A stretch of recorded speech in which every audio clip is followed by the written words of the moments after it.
Welcome back everyone. Power of zone में आप सभी का फिर से स्वागत करता हूं। ये जो वीडियो सीरीज कंप्लीट में बनाने वाला हूं उसका मैं पहला पार्ट आज अपलोड करने जा रहा हूं और ये स्टडी होगी हमारी ट्रेंड लाइन के ऊपर। ट्रेंड लाइन को यूज करके हम डिमांड सप्लाई के साथ कैसे प्ले कर सकते हैं और ये कंप्लीट स्ट्रैटेजी होगी जो कि आपके ट्रेडिंग में ज़रूर हेल्प करेगी आपको।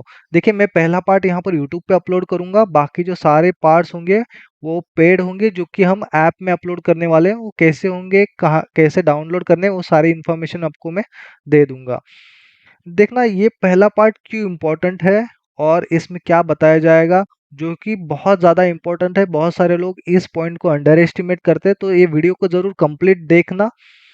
या फिर आपको नहीं देखना चाहते हो तो अभी से ही स्किप कर देना वीडियो को। ठीक है, फिर मैं वीडियो को यहाँ पर स्टार्ट करता हूँ। देखिए, जब भी नाम आता है ट्रेंड का हमारे माइंड में और भी नाम क्लिक होता है, वो है डाउ का। डाउ थियरी, जिसके फाउंडर है चार्ल्स डाउ। और उन्होंने एक्चुअली क्या बताया इस थियरी में आपको समझाने की कोशिश करता हूँ कि कोई भी जो इंडेक्स मूव करता है वो अकेला मूव नहीं करता है, उसके साथ सेक्टर भी मूव करते हैं और स्टॉक्स भी मूव करते हैं। तो कोई भी इंडेक्स को ऊपर जाने के लिए या नीचे जाने के लिए सेक्टर एंड स्टॉक्स का सिंक होना बहुत ज़्यादा ज़रूरी है। ठीक है, और फिर इंडेक्स जो होते हैं वो पर्टिकुलर कंट्री की इकोनॉमिक कंडीशन या फिर जो भी बिजनेस कंडीशन, अगर मैं स्टॉक की बात करूं, कोई भी स्टॉक की बिजनेस कंडीशन वो बता देती है। चाहे उसका फ्यूचर हो, एक्चुअली जो भी प्राइस मूवमेंट होता है ना फ्यूचर के हिसाब से होता है कि कंपनी में आगे क्या हो सकता है। और देखो, हमें जो इन्फॉर्मेशन मिलती है वो बाद में मिलती है। कोई भी रिटेलर होता है उसके पास इन्फॉर्मेशन बाद में आती है कोई भी न्यूज़ होने के। तो हम थोड़े से वहां पर एक स्टेप पीछे रहते हैं, समझे। तो यहाँ पर ऐसा बोला जाता है कि प्राइस में सारी चीजें रिफ्लेक्ट होती है पहले से ही, चाहे हमें बाद में पता चले, लेकिन ओके। तो हम ये डाउ थ्योरी डिटेल में पढ़ने की कोशिश करते हैं। देखना, डाउ थ्योरी की जो प्रिंसिपल्स है वो 6 पिलर्स पे बने, 6 कंपोनेंट्स पे बने। वो यहाँ पर मैंने लिखे हैं। अभी हम ये जो 6 पिलर्स है उनको यहाँ पर वन बाय वन देखने की यहाँ पर कोशिश करते हैं और कुछ एग्जाम्पल के साथ प्रैक्टिकली भी देखेंगे हम एक कैसे स्टडी वर्क करती है। फिर से मैं बोल रहा हूँ दोस्तों, इस स्टडी को अगर आप ध्यान से पढ़ोगे, ध्यान से इसको प्रैक्टिस करोगे तो आपके ट्रेडिंग में और एक नई एज आ सकती है।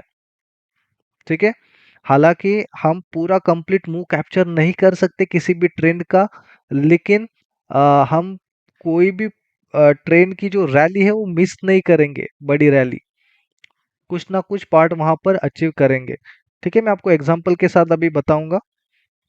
पहले हम देखते हैं कि मार्केट डिस्काउंट्स एवरीथिंग। जो पहला पॉइंट है डाउ थ्योरी का, वहां पर बताया गया है कि कोई भी मार्केट, कोई भी स्टॉक कितना भी ऊपर जाए, किसी ना किसी रीजन से वो डिस्काउंट होके प्राइस उसकी मीन पॉइंट जिसको, तो उस पॉइंट पे आती है प्राइस, और फिर से उसका जो प्राइमरी ट्रेंड है उसके साथ वहां पर जर्नी स्टार्ट करती है। तो हम आगे देखेंगे प्राइमरी ट्रेंड वगैरह क्या होता है। लेकिन जो सब कुछ होता है वो पार्ट एंड पार्सल होता है कोई भी ट्रेंड का। तो न्यूज़ आना मैनेजमेंट से या फिर कोई भी और भी चीज़ें होना, वो पार्ट एंड पार्सल होता है। वो प्राइस में सारी चीज़ें यहाँ पर रिफ्लेक्ट होती है। लेकिन कुछ चीज़ें वहाँ पर एक्सेप्शंस होती है, जैसे कि समझो नेचुरल डिजास्टर आया, अर्थक्वेक आया, या फिर और कोई भी रीजन आया, तो वहाँ पर उस रीजन से जो फॉल होना एक एक्सेप्शन होता है डिस्काउंटिंग का। ठीक है, आगे और एक हम देखते हैं पॉइंट, जो सेकंड पॉइंट है हमारे दाव थ्योरी का। वहां पर बताया गया है कि कोई भी प्राइमरी ट्रेंड होता है वो उसके 3 फेजेस होते हैं। ठीक है, जो प्राइमरी ट्रेंड होता है, से फॉर एग्जांपल ईयरली ट्रेंड हमारा, अब मैं एग्जांपल दे रहा हूँ, ईयरली ट्रेंड हमारा अप है और सेकेंडरी ट्रेंड हमारा डाउन है और माइनर ट्रेंड भी हमारा डाउन है। इस केसेस में क्या करनी है, देखो अलग अलग केसेस के साथ मैंने कोर्स डिजाइन किया है ताकि आपको कोई भी डाउट ना रहे, कोई भी प्रॉब्लम ना आए। तो यहाँ पर क्या होता है, मोस्टली इन्होंने, अगर मैं कंक्लूजन बताऊं इस पॉइंट का, तो इन्होंने ये बताने की कोशिश की है कि कोई भी जो ट्रेंड होता है वो हमारे हायर टाइम फ्रेम के साथ सिंक होता है हमेशा, मतलब हायर टाइम फ्रेम के साथ चलने की कोशिश करता है। ठीक है, तो इसीलिए देखो कोई भी स्ट्रॉन्ग स्टॉक होते हैं वो जैसे ही गिरते हैं वहां पर रिकवरी भी स्ट्रॉन्ग आती है, इसका रीजन भी वही होता है। अ, यहाँ पर ये लिखा है, देखो कोई भी जो मेजर ट्रेंड होता है, प्राइमरी ट्रेंड होता है, वो 1 साल या उससे ज्यादा भी चल सकता है, और जो सेकेंडरी ट्रेंड होता है वो 3 वीक्स या 3 मंथ्स तक चलता है, और जो हमारा माइनर ट्रेंड होता है वो 3 वीक्स से कम तक वहां पर चलता है। ठीक है, और मोस्टली क्या होता है, जो लोअर टाइम फ्रेम होता है वहां पर नॉइज बहुत ज्यादा होती है, शायद आपको पता होगा। मैं आपको एग्जांपल के साथ भी बताऊंगा इसको। इससे पहले हम क्या करते हैं, और भी पॉइंट है जो वही फेजेस से रिलेटेड है, तो मैं वो समझाता हूँ, फिर आपको एक चार्ट पे वहां पर दिखाने की कोशिश करता हूँ। देखना, हमारे 3 फेजेस होते हैं। जैसे कि पहला फेज है बुल मार्केट की मैं बात करूं, तो पहला फेज फेज होता है हमारा अकुमुलेशन फेज। नेक्स्ट फेज होता है पब्लिक पार्टिसिपेशन, एंड एक होता है एक्सेस फेज। अबे एक्सेस फेज मतलब क्या, वहां पर जो रैली स्ट्रेच होती है ना, ये लास्ट पॉइंट होता है जहां पर रैली स्ट्रेच होती है किसी भी स्टॉक की या इंडेक्स की। ये लास्ट पॉइंट होता है जहां पर पब्लिक का जो पार्टिसिपेशन है वो पीक पे होता है। ठीक है, और इसी तरीके से हम देखते हैं बेयर मार्केट के कुछ पॉइंट्स। जैसे कि बेयर मार्केट का जो फेज होता है, पहला फेज होता है डिस्ट्रीब्यूशन फेज, नेक्स्ट फेज होता है public participation, and last phase होता है पैनिक फेज। जो भी डिमांड सप्लाई करते हैं उनको पता होगा, पैनिक फेज या पैनिक से प्राइस किसी भी डिमांड सप्लाई में आना बहुत ज़्यादा इंपॉर्टेंट होती है, क्योंकि वो फिर डिमांड, जैसे कि पैनिक के साथ डिमांड में आती है तो उस डिमांड की चलने के चांसेस बहुत ज़्यादा बढ़ते हैं, कि वहाँ, क्योंकि वहाँ पर इमोशंस आ जाते हैं। तो फिर क्या होता है, वहां पर ऑर्डर, वहां पर फिलिंग होता है, फिलिंग का प्रोसेस डिमांड जोन में वो बहुत तेजी से वहां पर इंक्रीज होता है। तो इसीलिए कोई भी प्राइस रेड बनती है डिमांड जोन में, रेड बन के आती है, उसको बेस बनने के चांसेस बहुत ज्यादा होते हैं अगर वो पैनिक से नीचे आ रही है तो।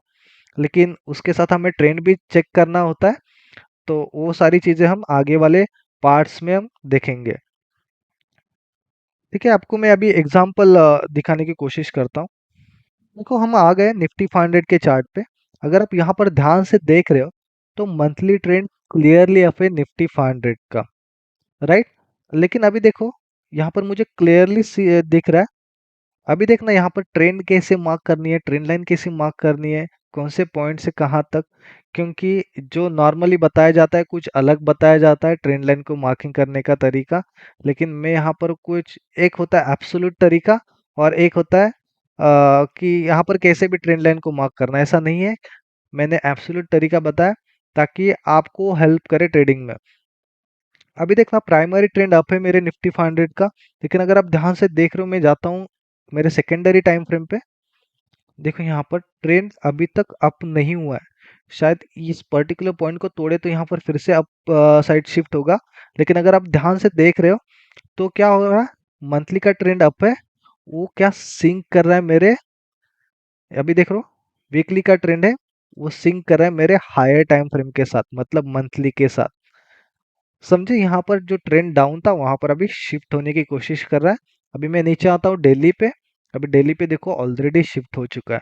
तो क्या हो रहा है यहाँ पर, मैं यही एग्जांपल में बताने की कोशिश कर रहा हूँ कि मेरा जो हायर टाइम फ्रेम है उसके साथ मेरे lower time frame and intermediate time frame भी सिंक हो रहे हैं।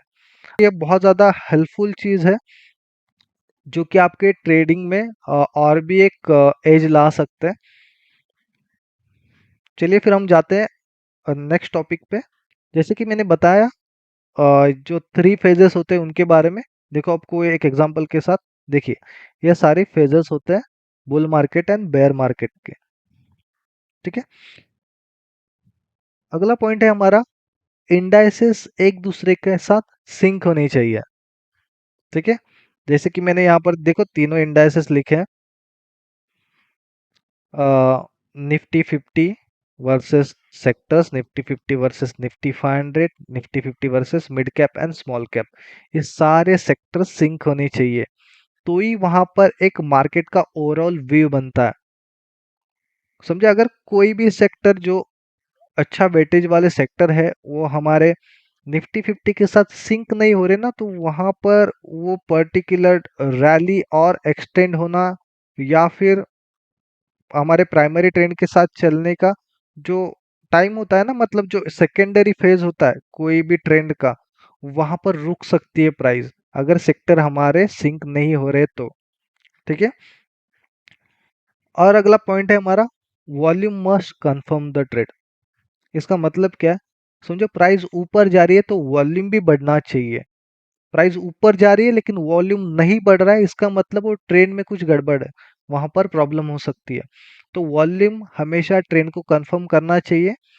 देखो ये डाउ थ्योरी का यहाँ पर एक प्रिंसिपल है, लेकिन मैं थोड़ा सा अपोजिंग हूँ। मैं कभी भी यूज नहीं करता हूँ वॉल्यूम को, लेकिन स्टिल आप चाहे तो यूज कर सकते हो इस थ्योरी को। लेकिन ये थ्योरी ये बताना चाह रही है कि एक कंक्लूजन यही है कि आप जैसे ऊपर जा रही है प्राइस, वॉल्यूम बढ़ना चाहिए, प्राइस नीचे गिर रही है वॉल्यूम बढ़ना चाहिए। इसका मतलब वहां पर पार्टिसिपेशन ज्यादा होना चाहिए, तो हमें पता चलता है कि हाँ ये स्ट्रॉन्ग पर्टिकुलर ट्रेंड स्ट्रॉन्ग है। और एक लास्ट पॉइंट है दाव थ्योरी का, वो जब तक इफेक्ट में रह सकता है जब तक वो रिवर्सल का साइन शो ना करे। अभी देखना ये रिवर्सल का साइन कहाँ पर आ सकता है, वो आपको मैं बता दूंगा एग्जांपल के साथ।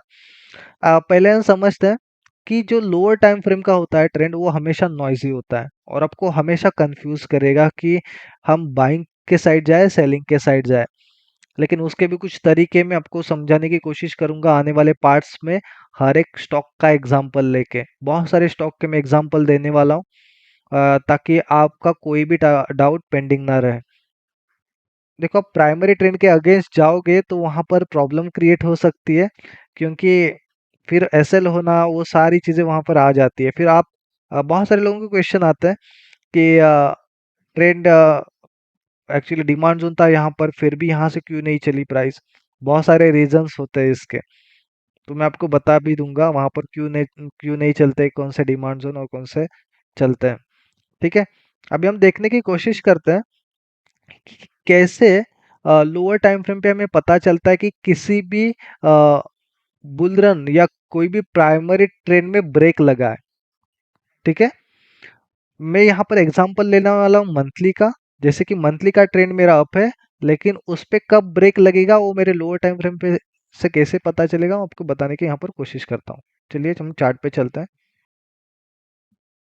देखिए यहाँ पर इन्फी का ये चार्ट है। अगर आप देख रहे हो तो प्राइस कंटिन्यूसली अपसाइड जा रही थी, लेकिन यहाँ पर उसको ब्रेक लगा। आप सभी को पता है आईटी सेक्टर में इसी पर्टिकुलर पॉइंट पे ब्रेक लगा है। ठीक है। उसका रीजन भी मैं आपको बताता हूँ, सेक्टर में भी यही हुआ है, तो सेक्टर में नहीं बता रहा हूँ मैं, स्टॉक पर्टिकुलर स्टॉक बता रहा हूँ, तो आपको पता चलेगा कि क्या हुआ है।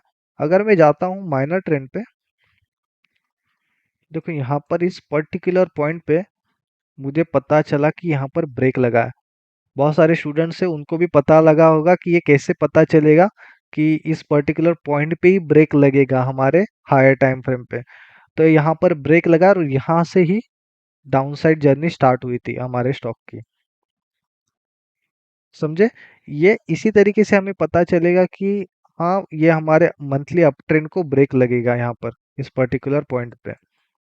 तो अभी पर्टिकुलर मतलब कितने टाइम तक वहां पर साइडवेज रह सकती है या फिर कंप्लीट ट्रेंड चेंज कर सकती है, वो सारी चीजें हम डिस्कस करेंगे आगे आने वाले क्लासेस में।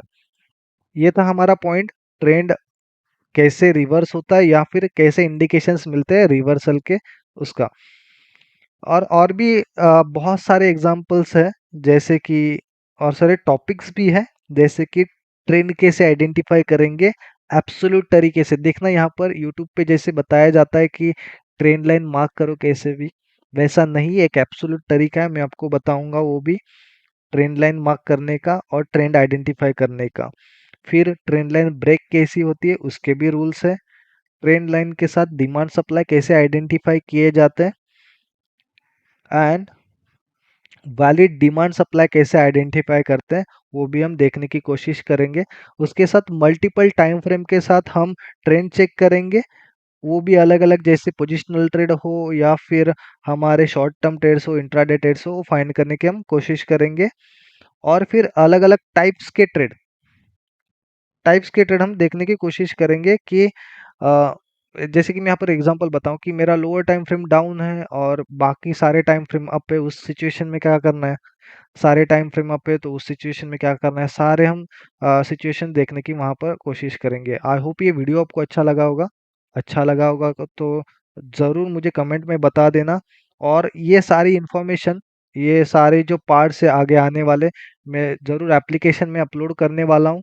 तो अ, जो भी जिसको भी रिक्वायरमेंट है इन पार्ट्स की, आप ज़रूर मुझे कांटेक्ट कर सकते हो, मैं आपको डिटेल में बता दूंगा। अभी तक मैंने अपलोड नहीं किए हैं, लेकिन मैं जैसे ही अपलोड करता हूँ आपको इन्फॉर्म कर दूंगा वो कैसे यूज़ करने हैं। और वो कितने टाइम तक रहने वाले कोर्स में, उसके क्या क्या चार्जेस होंगे, सारी चीज़ें मैं आपको आने वाले वीडियोज़ में बता दूंगा। Thank you for watching this video.